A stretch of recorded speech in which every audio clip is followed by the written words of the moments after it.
Buenos días. Hay un evento en el Nuevo Testamento que marca como bisagra el inicio del último año del ministerio del Señor. Es un evento sumamente importante, es un evento muy recordado por todos nosotros, que es la alimentación de los 5.000. Luego de ese evento que ya conocemos, cómo el Señor va a multiplicar los panes y los peces para alimentar una multitud, va a tener una charla privada con sus discípulos. A partir de ese momento iba a comenzar el último tramo de su ministerio, que iba a estar caracterizado por la persecución, por la contrariedad de aquellos que se llamaban o que se creían religiosos en el pueblo de Israel. Aquellos que supuestamente querían honrar a Dios y guiar al pueblo hacia la búsqueda del Dios vivo y verdadero, eran quienes iban a negar y rechazar profundamente a la persona de Jesucristo. Y además iban a comenzar a buscar ocasión para matarle. Pero allí solos con sus discípulos, el Señor les hace una pregunta: ¿quién dice la gente que soy yo? Y respondieron, bueno, algunos dicen que eres Juan el Bautista, la reencarnación de Juan el Bautista, que ya había muerto, había sido decapitado. Otros dicen que eres la reencarnación de Elías, o de Jeremías, o alguno de los profetas. ¿Y quién decís vosotros que soy yo?, va a preguntar el Señor. Y es Simón, es Pedro, en ese momento era Simón, quien se va a levantar y va a decir: tú eres el Cristo, el Hijo del Dios viviente. Y allí en Mateo capítulo 16, el Señor le va a responder: bienaventurado eres, Simón, hijo de Jonás, porque no te lo reveló ni carne ni sangre, sino mi Padre que está en los cielos. Y yo también te digo que tú eres Pedro, y sobre esta roca edificaré mi iglesia, y las puertas del infierno no prevalecerán contra ella. ¿Por qué digo que este pasaje funciona como bisagra allí en el ministerio del Señor? Bueno, porque a partir de ese momento el Señor iba a mostrarse abiertamente como aquel que había sido enviado por Dios para salvar a su pueblo, como el Hijo de Dios, como Dios hecho carne, como habíamos meditado también hoy. Y estamos estudiando en el capítulo 2 de la carta que escribe Lucas, Hechos de los Apóstoles, o Hechos del Espíritu Santo, como también algunos la conocen, por medio de los apóstoles. Es una carta, una epístola que Lucas va a enviar, y encontramos allí el cumplimiento de esa profecía que el mismo Señor Jesús le va a dar a sus discípulos, en especial al apóstol Pedro, cuando le va a decir: es cierto que con esa confesión sobre esa roca, que no era Pedro, sino la confesión que él había hecho. ¿Cuál era esa confesión? Tú eres el Cristo, el Hijo del Dios viviente. Sobre esa roca, sobre esa piedra angular, yo edificaré mi iglesia, y las puertas del mismo infierno no van a prevalecer contra ella. Es decir, que ni el mismo Satanás, ni el Hades, ni el infierno iban a poder frenar el avance de la iglesia de Cristo. Iglesia que comienza épicamente allí en Hechos capítulo 2. Y hemos estado considerando el verso 42, pero a mí me gustaría que me acompañen en la lectura de un pasaje un poco más extenso en Hechos capítulo 2, desde el verso 37. Al oír esto, se compungieron de corazón. Pedro se había levantado y había anunciado el evangelio de salvación, a Cristo como Hijo de Dios, como descendiente de David, como la raíz de David, que era el Mesías prometido y el cual el pueblo había llevado a la muerte. Porque también el Señor allí en Mateo capítulo 16, que habíamos leído anteriormente, le había dicho que a Él se le iba a entregar las llaves del reino. Y es en este momento donde el reino de Dios, que es la iglesia de Cristo, abre sus puertas por la predicación del apóstol Pedro, que lleno del Espíritu Santo va a proclamar el Evangelio y comienza de forma épica esa marcha imparable de la iglesia hasta el día de hoy, hasta el día en que Cristo regrese por nosotros. Dice así: al oír esto se compungieron de corazón y dijeron a Pedro y a los otros apóstoles: varones hermanos, ¿qué haremos? La predicación del Evangelio produce en el corazón de los oyentes una inquietud, provoca una cierta incomodidad, provoca un malestar, porque es el Espíritu Santo el que redarguye de pecado, el que nos pone convictos delante de la ley de Dios, que nos dice a través de su palabra que vos y yo somos pecadores y no tenemos ninguna oportunidad de alcanzar salvación. Entonces, ¿qué haremos? Pedro les dijo: arrepentíos y bautícese cada uno de vosotros en el nombre de Jesucristo para perdón de pecados y recibiréis el don del Espíritu Santo. Porque para vosotros es la promesa y para vuestros hijos y para todos los que están lejos, para cuantos el Señor nuestro Dios llamare. Aquí el apóstol Pedro profetizaba también, lleno del Espíritu Santo, que el Evangelio de Cristo iba a llegar hasta lo último de la tierra. Yo no sé si en ese momento Pedro, el discípulo, el apóstol, realmente comprendía el alcance de sus palabras que pronunciaba guiado por el Espíritu Santo. Después él mismo le va a costar horrores entender, es el Señor quien tiene que aparecérsele por medio de una visión para de alguna manera forzarlo a ir a la casa de Cornelio, un prosélito, uno que seguía las enseñanzas de la ley, para que él pudiera abrir su boca y pudiera proclamar el Evangelio de salvación. Aquellos que no pertenecían por herencia de sangre al pueblo de Israel. Pero aquí Pedro les va a decir: para cuantos el Señor llamare, y ahí estamos vos y yo. Y con otras muchas palabras testificaba y les exhortaba diciendo: sed salvos de esta perversa generación. Así que los que recibieron su palabra fueron bautizados y se añadieron aquel día como 3.000 personas. Qué tremendo el poder desatado por este apóstol, no porque él tuviera poder en sí mismo, sino porque se le había entregado por esa confesión guiada también por el Espíritu Santo, por eso que había recibido de parte del Padre la confesión de que Cristo era el Hijo de Dios, el Hijo del Dios viviente. Había recibido este honor de abrir las puertas del reino para que las multitudes pudieran ingresar y dar así comienzo a esta marcha a través de los años, de los siglos de la Iglesia de Cristo. Dice el verso 42, que nos trae en esta mañana al estudio correspondiente a la serie de mensajes que venimos estudiando. Y perseveraban en la doctrina de los apóstoles, en la comunión unos con otros, en el partimiento del pan y en las oraciones. Y sobrevino temor a toda persona y muchas maravillas y señales eran hechas por los apóstoles. Todos los que habían creído estaban juntos y tenían en común todas las cosas. Y vendían sus propiedades y sus bienes y los repartían a todos según la necesidad de cada uno, perseverando unánimes cada día en el templo y partiendo el pan en las casas, comían juntos con alegría y sencillez de corazón, alabando a Dios y teniendo favor con todo el pueblo, y el Señor añadía cada día a la iglesia los que habían de ser salvos, o sería una mejor traducción, los que iban siendo salvos. Y allí vemos relatado este inicio, este comienzo. Es un comienzo épico. Y es que no es para menos, es el cuerpo de Cristo que había sido de alguna manera constituido oficialmente por el descenso del Espíritu Santo, que había llenado los corazones como viento recio que descendió sobre el aposento alto donde había más de 100 personas, aproximadamente unas 120 personas.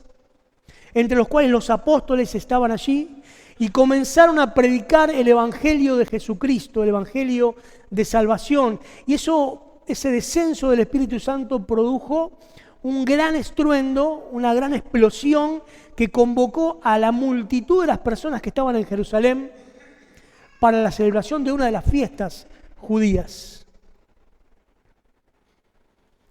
Y cada uno, dice la palabra de Dios, les oía predicar en su propia lengua natal. Cada uno podía escuchar el Evangelio de salvación contado, oían las voces de los apóstoles que probablemente predicaban en su idioma, pero el Espíritu Santo tocaba los corazones de aquellos que recibían la palabra y ellos entendían el mensaje de salvación.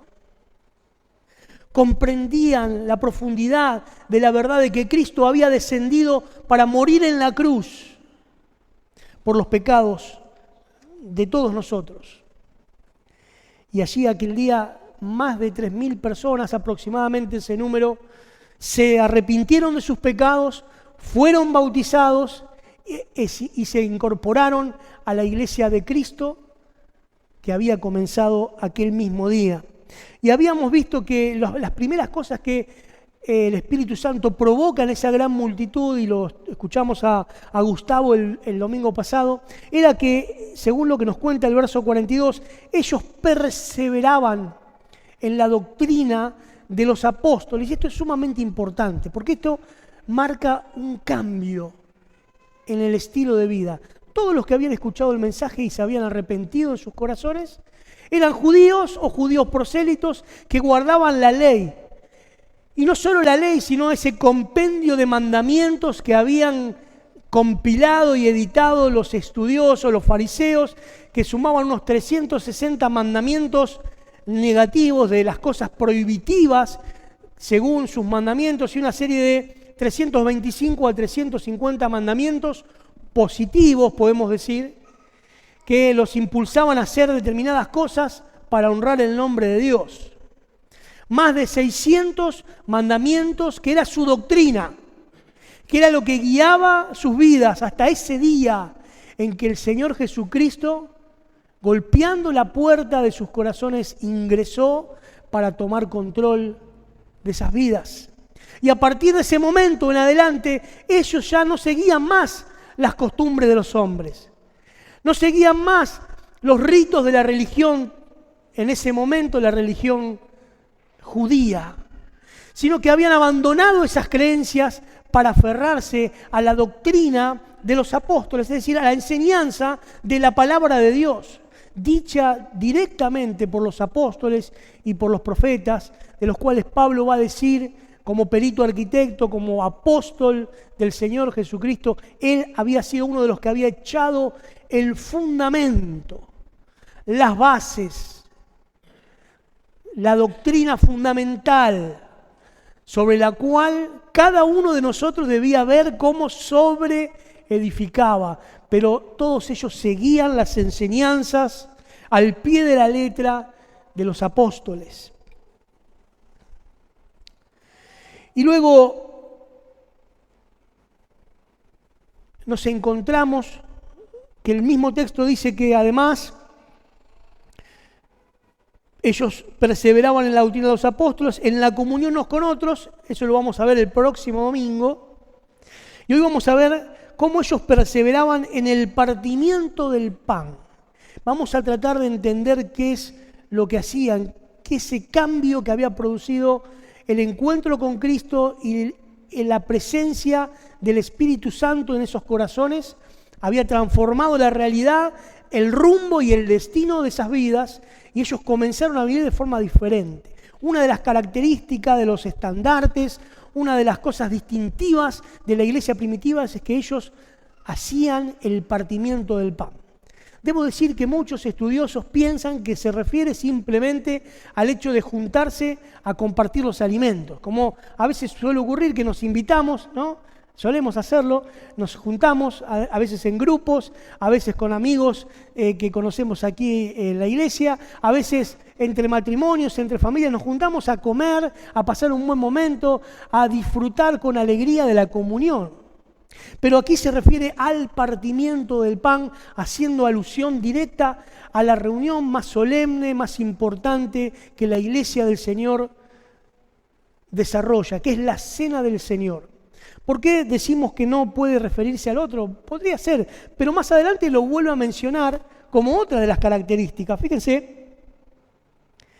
el verso 44, y todos los que habían creído estaban juntos y tenían en común todas las cosas, y vendían sus propiedades y sus bienes, y los repartían a todos según la necesidad de cada uno, y perseverando unánimes cada día en el templo, y partiendo el pan en las casas, comían juntos con alegría y sencillez de corazón. Es decir que aquí el pasaje no es redundante, sino que una cosa era el partimiento del pan, la cena del Señor, y otra cosa es cuando partían el pan en las casas, compartiendo, disfrutando, viviendo la comunión con alegría en los corazones, porque la comunión produce alegría, ¿no?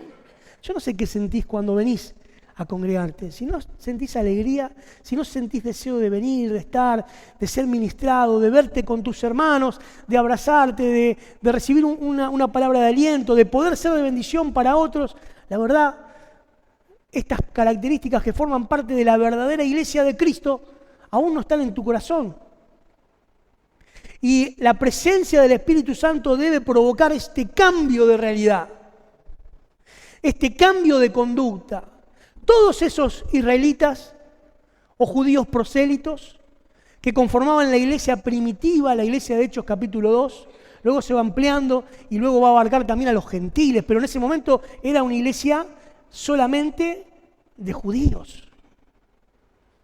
Y ellos estaban acostumbrados probablemente a compartir lugares en el templo, compartir ambientes, pero no a disfrutar con alegría la comunión, con personas que quizás no conocemos tan bien. No sé si alguno ha experimentado esto de visitar otras iglesias, o de repente estamos de viaje en alguna ciudad y vamos a visitar alguna iglesia local y nos encontramos con hermanos que nos reciben con amor, como si nos conocieran de toda la vida. Y podemos experimentar la bendición de ese vínculo de amor, que es el amor en Cristo Jesús, que nos ata como un lazo que no se puede cortar entre unos y otros. Ahora, la cena del Señor, o la reunión del partimiento del pan, o la Santa Cena, era una parte fundamental de la vida de los primeros cristianos y de la vida de la iglesia. Yo diría, era el eje central.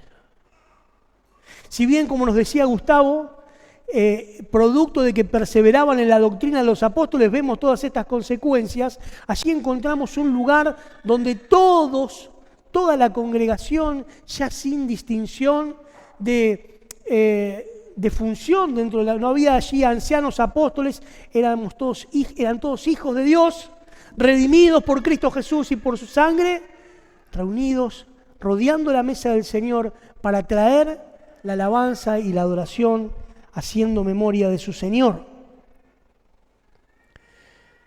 Ahora encontramos en la palabra de Dios que la institución de la cena del Señor, si bien podíamos ir a los evangelios y ver un poquito el relato de aquella última noche del Señor con sus discípulos, en una noche de una Pascua adelantada, de una celebración adelantada porque tenía que ser sacrificado el Señor Jesucristo, cuando les va a decir, abriendo su corazón, cuánto había deseado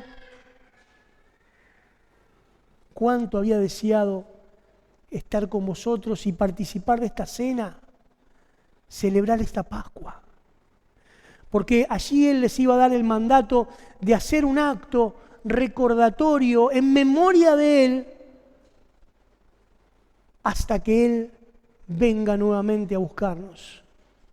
Pero es el apóstol Pablo que en 1 Corintios capítulo 11 nos deja escrito, no es que no se celebraba hasta ese momento, aunque allí lleva por título institución de la cena del Señor, los primeros creyentes ya lo hacían desde Hechos capítulo 2, lo vimos, pero acá tenemos como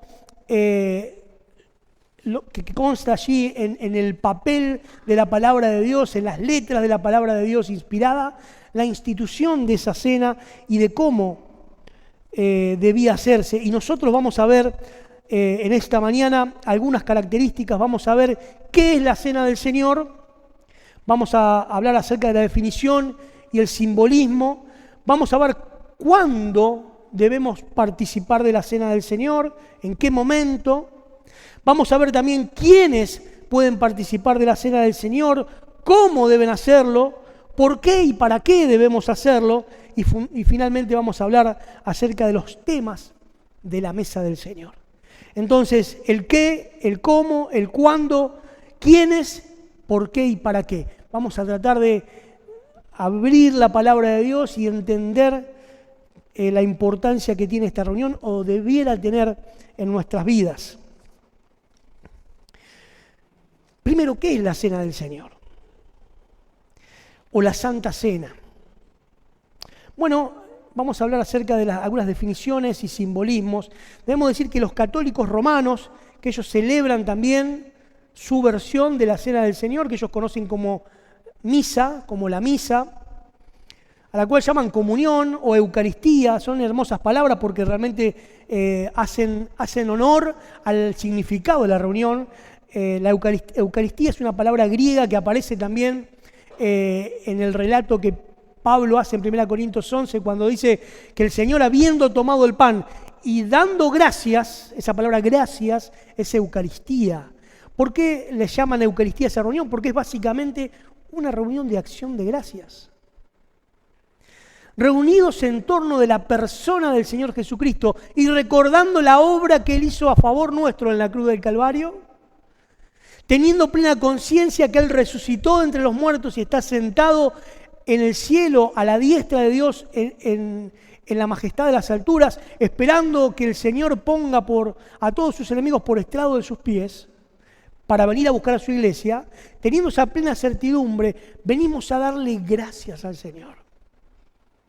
Venimos a cantar, venimos a orar, venimos a abrir la palabra para agradecerle al Señor. Pero no solamente agradecerle lo que Él hizo por nosotros, sino agradecer por esa persona maravillosa que nos ha cautivado. Los católicos romanos, debemos decir que su Eucaristía, su misa, ellos le dan un carácter sacramental, de sacrificio incruento, es decir, sin derramamiento de sangre o no sangriento de Cristo, mediante la transubstanciación, es decir, que ellos enseñan, creen y viven que cada domingo cuando participan de la misa, del partimiento del pan y el vino, digamos que el vino lo bebe solamente el sacerdote que oficia el culto, pero luego todos los feligreses van a compartir del pan o de la hostia como ellos utilizan habitualmente. Luego de la consagración de los símbolos mediante una oración que el mismo sacerdote hace diciendo esto es el cuerpo y la sangre de Cristo, de alguna manera ocurre un milagro que la esencia de esa sustancia del pan y el vino pasa a ser sustancialmente, esencialmente, realmente y literalmente el cuerpo y la sangre de Cristo. Y que solamente van a quedar como resabio de esos elementos simbólicos que es el pan y el vino, lo que ellos llaman los accidentes, es decir, las propiedades fisicoquímicas, el sabor, el aroma, la textura, el sabor, el gusto, pero que en realidad lo que están comiendo y bebiendo es el cuerpo y la sangre de Cristo. Luego, en tiempos de la Reforma, fue Lutero quien, si bien nosotros lo tenemos a Lutero como un gran hombre de Dios, que, bueno, fue uno de los que estuvo al frente, digamos, de ese movimiento revolucionario que fue la Reforma dentro de la iglesia tradicional, junto con Juan Calvino también y otros tantos más, pero él y después también el movimiento que generaron sus enseñanzas, la iglesia luterana, oponiéndose a esta doctrina de la transubstanciación, es decir, que el pan y el vino pasaban a ser en el momento de compartirlos, de de la consagración de los símbolos en el cuerpo y la sangre de Cristo, ellos hablaban de la consubstanciación, es decir, que no es que era solo la sangre y el cuerpo de Cristo, sino que también coexistían de alguna manera milagrosa el pan y el cuerpo de Cristo, la sangre y el vino, compartiendo de alguna manera características esenciales. Bueno, ¿qué creemos nosotros?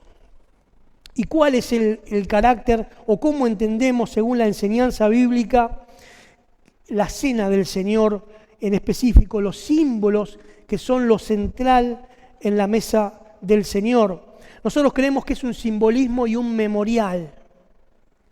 Son representativos del sacrificio de Cristo y de la sangre de Cristo, el sacrificio de Cristo que fue por expiación de nuestros pecados, es decir, cuando Cristo fue ofrecido allí simbólicamente en el altar de la cruz, aunque realmente era un altar, era ofrecido como expiación por nuestros pecados, y luego la sangre de Cristo que representa el sello de ese pacto, confirmando que a través del derramamiento de la sangre de Cristo eran remitidos todos nuestros pecados hacia Él, eran quitados nuestros pecados, y que con esa misma sangre, según lo que dice Pedro en el capítulo 1, verso 8,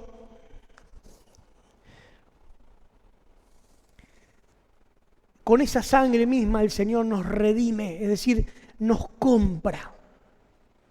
Somos comprados, porque éramos esclavos del pecado y fuimos comprados, y el mismo apóstol Pedro va a decir, pero no con cosas corruptibles como oro o plata, ¿no?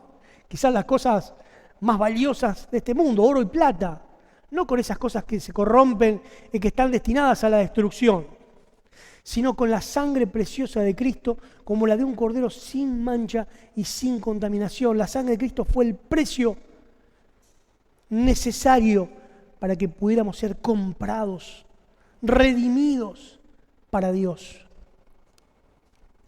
Y el pan y el vino son representativos del sacrificio de Cristo a través de su cuerpo entregado y de la redención que obtenemos y la salvación que tenemos por la sangre que Él derramó por nosotros. Ahora fíjense, acompáñenme a Hebreos capítulo 7, por favor.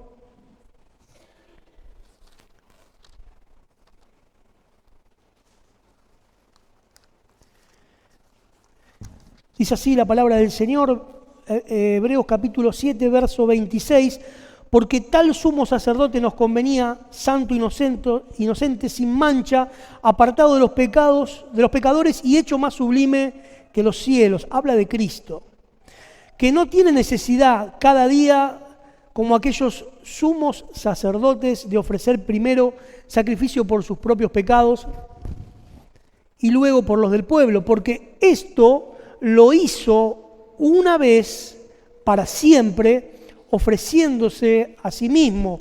Y también una lectura en el capítulo 9 de Hebreos, desde el verso 24. Porque no entró Cristo en el santuario hecho de mano, figura del verdadero, sino en el cielo mismo, para presentarse ahora por nosotros ante Dios.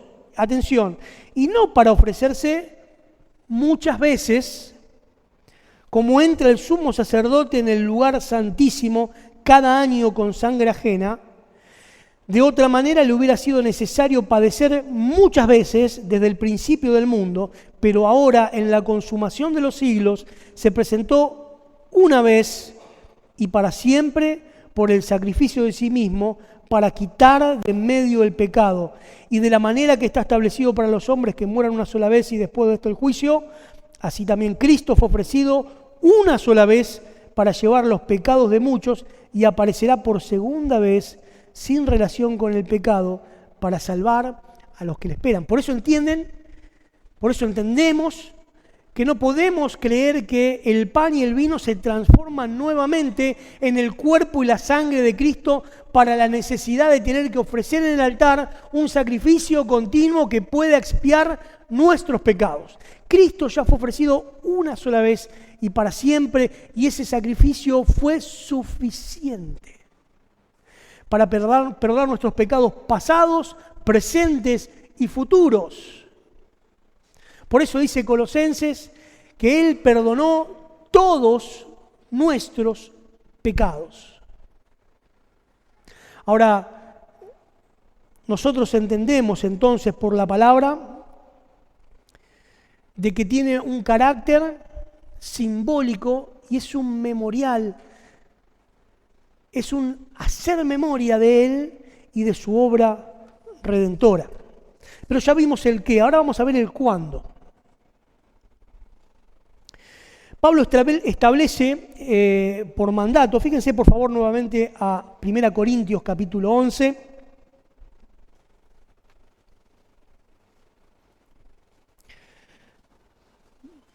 Vamos a leer desde el verso 23. Porque yo recibí del Señor lo que también os he enseñado, que el Señor Jesús, la noche que fue entregado, tomó pan. Y habiendo dado gracias, lo partió y dijo: tomad, comed, esto es mi cuerpo que por vosotros es partido, haced esto en memoria de mí.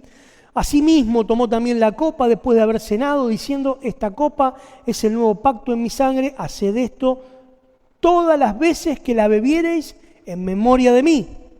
Así pues, todas las veces que comiereis este pan y bebiereis esta copa, la muerte del Señor anunciáis hasta que Él venga. Vamos a ser claros y vamos a apegarnos a lo que la palabra de Dios nos enseña.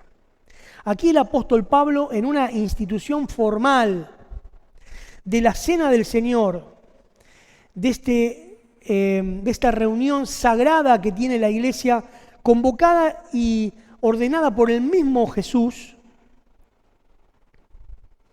establece el cómo debemos realizarla, la significancia, es decir, el qué y el por qué y para qué, pero no establece el cuándo como una norma a la cual atenernos. Es decir, que en el mandamiento de la Cena del Señor no recibimos el mandato de hacerlo, por ejemplo, todos los domingos. Esto lo tenemos que aclarar porque tenemos que ser fiel al texto de la palabra de Dios.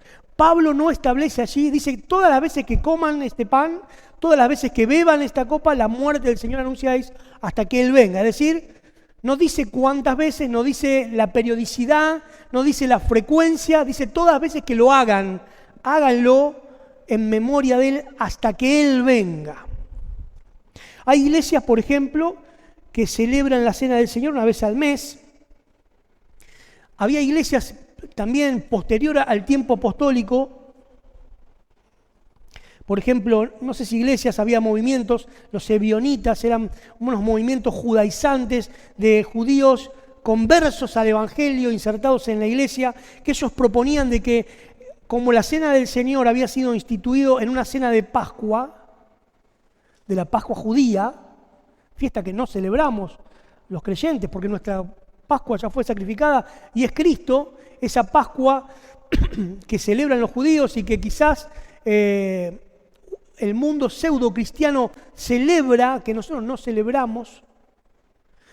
Entonces ellos decían que la Cena del Señor debía hacerse por lo menos en la noche de Pascua cada año, es decir, que lo hacían una vez al año.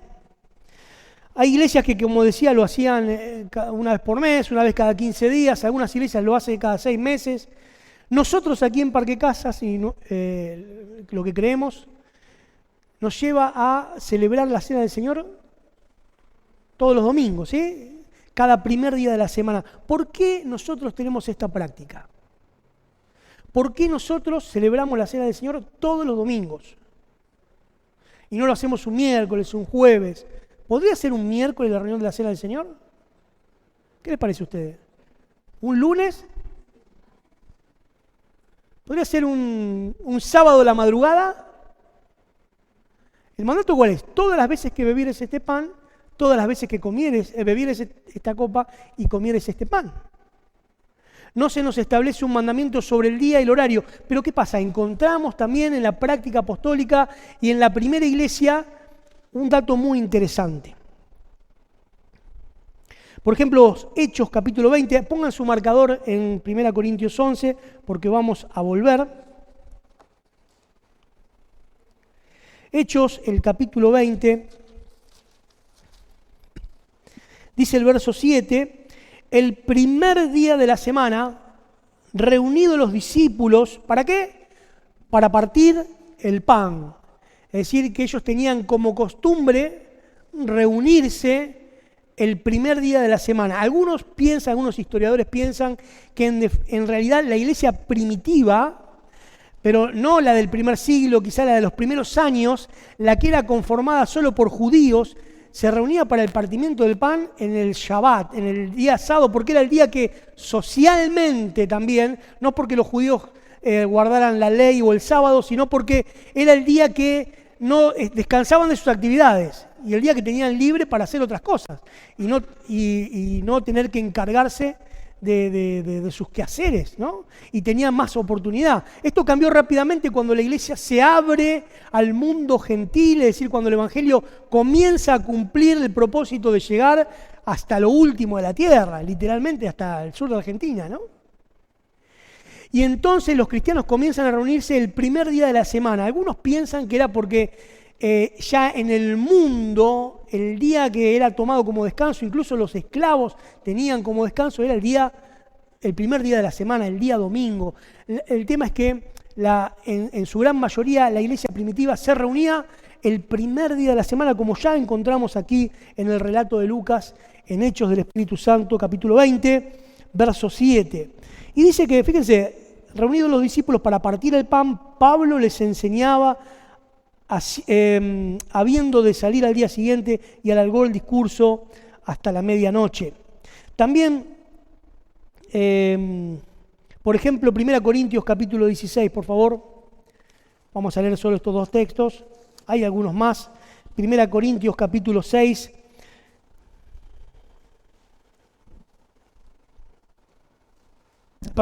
Capítulo 16, anoté mal en mi apunte, capítulo 16, verso 2, dice, cada primer día de la semana, cada uno de vosotros ponga aparte algo según haya prosperado, y guardándolo para cuando yo llegue, para que cuando yo llegue no se recogen, entonces ofrenda. Ahora,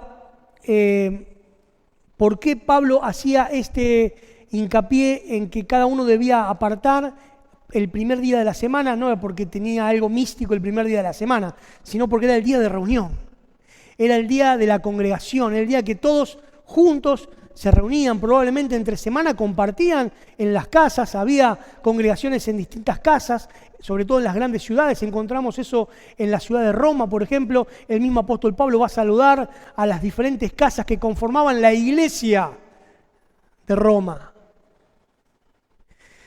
Pero el primer día de la semana ellos debían apartar y ofrendar. Por eso también nosotros tenemos la costumbre de ofrendar en la cena del Señor. Lo tomamos también de la práctica de la iglesia primitiva. Primero porque entendemos que la función de una iglesia no es recaudar fondos ni pedir plata. Entendemos la ofrenda como un privilegio dado por Dios para poder aportar a la obra de Dios. Es decir, que Él nos ha concedido, Dios que no necesita nuestro dinero, que no necesita los billetes ni lo que podamos ofrendar, nos ha dado el privilegio de que la obra de Dios se haga con el dinero de los hijos de Dios. Por eso ha de darnos generosamente y nosotros debemos también sembrar generosamente en la obra de Dios. Y lo hacían los primeros cristianos el primer día de la semana cuando se reunían para partir el pan. Por eso no lo hacemos habitualmente en todas las reuniones. Hay otras iglesias que sí, quizás por darle una mayor importancia al poder económico que puede generar el avance de la obra, pero bueno, nosotros creemos en el avance de la obra en términos espirituales y no tanto en términos monetarios, ¿sí? El Señor ha de proveernos los medios y los recursos para que la obra crezca según su voluntad, hasta donde Él quiera y cuando Él lo determine, porque Él es el Señor de la obra y no nosotros. Y no administramos ni las finanzas de la iglesia, ni la iglesia local aquí en Parque Casas, como si fuera una empresa, por productividad, no, tratamos de administrar responsablemente los bienes materiales que el Señor ha puesto en nuestra mano, que los hermanos han consagrado para la obra del Señor, ofrendándolos, Por eso a veces oramos en la cena, los hermanos oran para dar gracias. A mí me gustaría que podamos orar también para consagrar esas ofrendas, porque en realidad no agradecemos que vienen las ofrendas, sino que agradecemos que el Señor nos ha bendecido y podemos adorarle a través de los recursos materiales. Y debiéramos orar cada uno cuando va a poner en la bolsa, en su corazón, consagrar esa ofrenda delante de Dios como adoración para la obra y el avance de la obra de Dios. Eso debiera ser así. Entonces, ¿cuándo? Bueno, nosotros entendemos que según la práctica apostólica, según lo que vimos en Hechos capítulo 20, en 1 Corintios 16, cada primer día de la semana. También podríamos ir a la Didaqué, que es un escrito que citó Gustavo el domingo pasado en el capítulo 14, que tiene como título Asamblea Cristiana en el Día del Señor. Bueno, ya está, el título no spoilea el contenido. Dice expresamente como enseñanza directa de los apóstoles y de los llamados padres de la iglesia, es decir, discípulos de los apóstoles de alguna manera, o los primeros grandes teólogos que ha generado la primera iglesia. Dice en ese capítulo 14, cada primer día de la semana os reunís y partís el pan. Entonces nosotros tomamos esa costumbre que viene de los tiempos primitivos de la iglesia y así entendemos que debemos participar cada primer día de la semana. Entonces ya vimos el qué, ya vimos el cuándo. ¿Quiénes pueden participar de la mesa del Señor? Bueno, sin duda los que pueden participar, y vemos allí en Hechos capítulo 2, verso 42, previamente, los que por la obra del Espíritu Santo eran incorporados a la iglesia local, los que eran añadidos, los que habían sido salvos y se añadían a la iglesia local, al cuerpo de Cristo, que es la iglesia universal. Entonces ellos estaban habilitados para participar de la mesa del Señor, es decir, los integrantes todos de una iglesia local, con algunas excepciones. Nos referimos, y lo vamos a ver después cuando veamos el cómo, a los hermanos o hermanas que están atravesando un periodo temporal de disciplina, privados del privilegio de participar de los símbolos. No es que dejan de ser de la iglesia, son parte de la iglesia, pero por un breve tiempo en el cual procede la restauración de los corazones y de las vidas a la santidad que merece nuestro andar como cristianos, son reservados fuera de la participación de la cena del Señor, y eso lo vamos a ver ahora cuando analicemos el cómo. Ahora, entendamos que el único punto excluyente a participar de la cena del Señor sería ese, la disciplina eclesial, invalidando como cosa válida, valga la redundancia, la autodisciplina. No es prerrogativa personal de cada uno privarse de la participación de la cena. La palabra de Dios no nos habilita a decidir no participar. ¿Por qué? Primeramente porque es un mandamiento del Señor y sin excepciones. En segundo lugar, por supuesto, que salvo la intervención de la disciplina eclesial, ninguno de nosotros puede determinar no participar de la cena. Allí, y lo vamos a ver después, el apóstol Pablo hace un pequeño paréntesis, dice la importancia de cómo participar en santidad, cuando cada uno de nosotros debe examinarse, y es un examen positivo. Examínese cada uno y coma, examínese cada uno y beba. No es que yo me examino antes de venir a la cena y digo, che, la verdad que esta semana no estuve también en los caminos del Señor. Hay mucho pecado. No, esta semana no voy a participar de la cena del Señor. Entonces me privo de eso. No, eso no está habilitado por la palabra. Tenés que pesar tu corazón, analizarte, para que no seamos juzgados, dice el apóstol Pablo. Y entonces, una vez examinado nuestro corazón y arreglado las cuentas con Dios, participemos de la mesa del Señor. Ahora entonces vimos el qué, lo que significa, el carácter simbólico y como memorial de la Cena del Señor. Vimos el cuándo debemos participar de la Cena del Señor. Vimos quiénes pueden participar de la Cena del Señor. Ahora vamos a ver cómo, en qué condiciones personales, y con esto vamos a ir redondeando el mensaje de esta mañana. Las condiciones personales para sentarse, para presentarse delante del Señor, venir a participar de la Cena del Señor, tiene que ser primeramente la vida de santidad. Debemos venir en santidad, por eso es necesario, sumamente importante, que cada uno de nosotros vengamos meditando en nuestros corazones. A veces les parece a los hermanos, algunos me lo han comentado, que somos demasiado estrictos cuando pedimos ese silencio previo a la reunión. Quizás motivado por un sentimiento legalista relacionado con la solemnidad del acontecimiento que vamos a celebrar. Y en realidad lo que nosotros queremos transmitir es la idea de que cada uno pueda llegar en un diálogo interno en su corazón con el Señor, pesando los corazones, examinándonos minuciosamente nuestro corazón, nuestra vida, las motivaciones que nos llevan a venir a presentarnos cada uno y en particular delante de nuestro Señor y Salvador Jesucristo. Por eso a veces venimos tan desconectados, a veces venimos de forma religiosa, venimos porque hay que venir, venimos porque ya es costumbre. Y perdemos entonces esta esencia fundamental. La santidad debe estar presente en la mesa del Señor. La santidad en nuestras vidas, que no significa no haber cometido pecados en la semana, hermanos, significa tener arregladas las cuentas con el Señor. Participamos nosotros en virtud de la salvación y la justificación que operó en nosotros por la obra redentora de Cristo.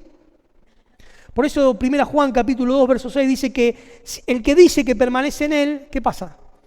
Claro, debe andar como él anduvo. Es decir, no podemos vivir nuestra vida a nuestro antojo, ensuciados hasta el cuello de pecado y después nos presentamos delante de la mesa del Señor. Puede ocurrir que un domingo llegues a la mesa del Señor y examinando tu corazón recuerdes un pecado que no has confesado. Tenés que arreglarlo en ese momento con el Señor y luego come y luego bebe. Ahora, si de repente vivís en pecado constante en tu vida, entonces acá hay algo más profundo, más delicado y más peligroso que puede estar ocurriendo. Porque si alguno dice que pertenece a Cristo, entonces debe andar como él anduvo. Es una consecuencia, no es un mandato posterior. Si vos creés, tenés que obedecer. No, si vos creés, vas a obedecer. Vas a andar como él anduvo. Romanos 6, el capítulo 6, el verso 4 de Romanos, dice la palabra del Señor, porque somos sepultados juntamente con Él por el bautismo, a fin de que como Cristo resucitó de los muertos, así nosotros andemos en vida nueva. Es consecuencia de habernos encontrado con Cristo, haber entendido que Él había muerto en la cruz por nuestros pecados, haber sido limpiados y regenerados por el Espíritu Santo, es la característica de la vida del creyente. Entonces, ¿cómo debemos presentarnos en santidad? Requiere una preparación especial, hermano, no vengas. No, vení. Pero no, quiero decir, no vengas a la cena del Señor si no has pensado en tu corazón cómo ha estado tu relación con Cristo esta semana. ¿Cómo está en este momento? Por eso se requiere esa solemnidad previa, donde los hermanos en oración están haciendo un recorrido interno en sus corazones, donde nos estamos sentando literalmente o gráficamente en la balanza espiritual que prueba nuestros corazones, analiza las motivaciones que nos han traído a este lugar. Por eso a veces somos tan insistentes, ¿no? Caemos medio pesado a veces, pero es así, no es que somos estrictos con el orden, no es que buscamos que en nosotros abunden frutos espirituales, frutos de labios, que realmente sean corazones que alaben al Señor por consecuencia de haber entendido que Cristo debe ser el Señor de nuestras vidas, como también escuchábamos hoy en la Cena del Señor. Lo segundo, no solo en santidad, sino también en comunión. Dice Efesios capítulo 4, el verso 3, que debemos estar solícitos o de ser solícitos en guardar la unidad del Espíritu en el vínculo de la paz. Y esto es un requerimiento indispensable para acercarse a la mesa del Señor. No estoy hablando de estar en comunión como la cuestión de decir, bueno, estoy disciplinado, no estoy... No, la comunión entre los hermanos debe ser real. La falta de amor o la falta del perdón hacia los hermanos miembros de la congregación y del cuerpo de Cristo es una clara evidencia, es una muy clara evidencia de desobediencia al Señor Jesucristo y de falta de amor a Cristo. Ninguno puede decir que ama a Dios si aborrece a su hermano, el que ve. Entonces, si osás venir a la mesa del Señor guardando rencor, no habiendo perdonado las ofensas de tus hermanos en Cristo, los que estamos acá, no te habilita la palabra a no participar. Pesá tu corazón, arreglá las cuentas con el Señor. Tampoco es que, bueno, me paro antes 5 minutos de la reunión y voy a hablar con el hermano, si podés hacerlo, hacelo. Pero no importa, Dios no es legalista. Mientras en tu corazón te hayas arrepentido de la dureza de tu corazón y después tenés la oportunidad de hacerlo, participá así. No vengas con enojo con algún hermano a sentarte a la mesa del Señor. Fíjense que la advertencia del apóstol Pablo, más que a la vida de santidad, es hacia la obediencia, a la sujeción y al perdón mutuo que debe existir y el amor mutuo que debe existir en la congregación. Fíjense, 1 Corintios 11, que yo les dije que guarden ese texto, pero el verso 27.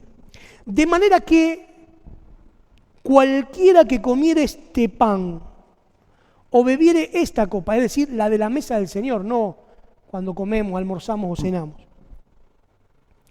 indignamente, fíjate, será culpado del cuerpo y de la sangre del Señor. Por tanto, pruébese cada uno a sí mismo y coma del pan.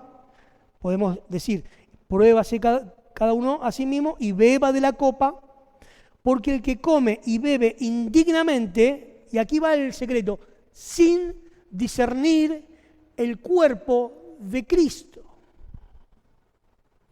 Juicio come y bebe para sí, verso 30, texto que debe ponernos la piel de gallina, hermanos. Por eso, por lo cual, hay muchos enfermos y debilitados entre vosotros, y muchos, unos cuantos, en la iglesia de Corintios, habían muerto. Ahora, ¿qué es? ¿Que andaban en una doble vida, habiendo abandonado los caminos de santidad? No habían discernido el cuerpo de Cristo. Podemos ver en la iglesia de Corintios las tremendas y profundas divisiones que había en la iglesia. Algunos decían, yo soy de Pablo, otros de Apolos, otros decían, haciéndose espirituales, yo de Cristo, y se dividía el cuerpo de Cristo.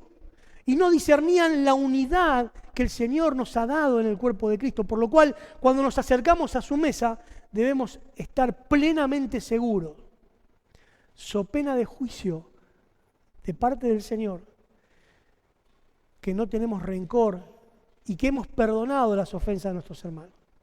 Qué difícil y qué fácil a la vez. ¿Cómo debemos perdonarnos? La receta es clara, de la forma que Cristo nos ha perdonado a nosotros. Así debemos perdonar a nuestros hermanos. ¿Y por qué y para qué? Bueno, ya lo fuimos desarrollando a lo largo del mensaje. Es un acto de obediencia. Por eso los verbos imperativos, tomad, comed, bebed, haced de esto en memoria de mí. Pero además es una proclamación, hermanos. La cena del Señor es una proclamación, un anuncio. La muerte del Señor anunciamos, dice el verso 26 del capítulo 11, hasta que Él venga. El pan simboliza o proclama aquel pan de vida, según Juan 6, versos 31 y 35, que descendió del cielo y que fue entregado, ofrecido en sacrificio expiatorio por nuestros pecados. El vino proclama. simboliza la sangre de Cristo, que fue el precio de la redención efectuada por Él. 1 Pedro 1, 18 y 19, sabiendo que fuimos rescatados de nuestra vana manera de vivir, la cual recibimos de nuestros padres, en la cual nosotros andábamos, casi por herencia, digamos, por genética, por naturaleza, pero fuimos comprados a precio de la sangre de Cristo, la de un cordero sin mancha y sin contaminación. La cena del Señor proclama nuestra esperanza hasta que Él venga. Proclamamos a Cristo ofrecido, a Cristo resucitado, hasta que Él venga. Hasta que Él venga. Es decir, que por eso a veces había un himno, no un himno, un cántico que solíamos cantar al final de la cena del Señor. Por un tiempo fue una costumbre que era: vendrá, vendrá, si Jesús no tardará. Era como una costumbre, terminaba la cena del Señor y proclamábamos también la esperanza de su venida, la esperanza bienaventurada. Qué hermoso es hacer memoria de Cristo, de la persona de Cristo, recordar también lo que Él hizo por nosotros, pero saber que Él está pronto a venir. Esos son los temas centrales. Y en cuarto lugar, proclama la unidad del cuerpo de Cristo y de los creyentes. Por eso también es llamada o es denominada la reunión de comunión.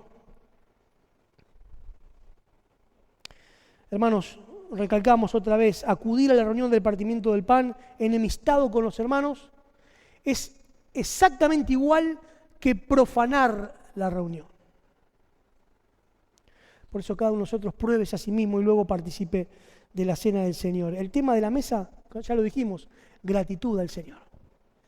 Recordamos a Cristo, a su persona, a la persona de Cristo. También en consecuencia de traer a nuestra memoria y de recordar y de hablar de la persona de Cristo, recordamos su obra. Proclamamos la esperanza. Por eso, fíjense que en nuestros himnarios, usamos los himnarios no porque sea algo bíblico mandado por el Señor. Cuando el apóstol dice cantad entre vosotros con himnos y cánticos espirituales, no está refiriendo al himnario que nosotros habitualmente manejamos, no, son otros himnos.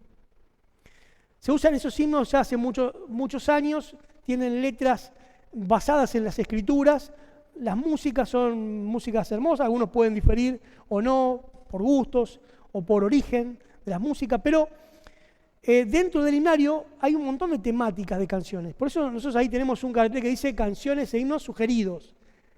Y no es porque a lo mejor Mati o los músicos no conozcan los otros himnos. Son 517 los que tenemos en nuestro himnario y alrededor de unos 85 son los que hablan de Cristo y de la muerte de Cristo y del tema central de la cena del Señor.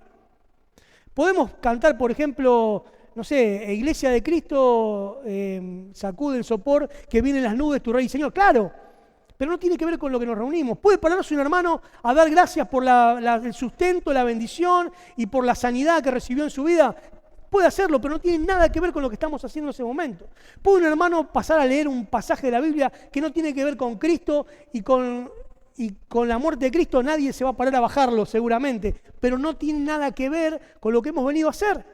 Por eso insistimos a los hermanos que comparten oraciones, que piden alabanzas, que piden himnos, que comparten devocionales, que sean cristocéntricos. Ese es el sentido de esa reunión. Cantamos de Cristo, cantamos de su amor, cantamos de su obra, cantamos de su vuelta. Él es el centro de la reunión. Solo Cristo ha de ser glorificado en esa santa convocación. Por eso las hermanas cubren la gloria del varón, que es su cabeza. Porque solo debe verse la gloria de Cristo. Por eso los hombres no cubren la cabeza, su cabeza, porque es gloria de Cristo. Y esas son algunas de las razones teológicas que sostenemos. Hermanos queridos, la mesa del Señor es algo maravilloso. Y todos estamos invitados, no hay ningún impedimento. La iglesia convoca y es santa convocación. El Señor nos ha llamado, participemos cuando lo hagamos cada domingo, cada primer día de la semana, habiendo consagrado nuestros corazones, habiendo consagrado también ofrenda para alabar y para adorar su nombre, y también viniendo desde nuestras casas con el corazón centrado en la persona y en la obra del Señor Jesucristo. Que el Señor pueda bendecirnos y que la iglesia de Cristo pueda comprender y adorar en espíritu, en verdad y también con el discernimiento que nos da su palabra. Que el Señor nos bendiga.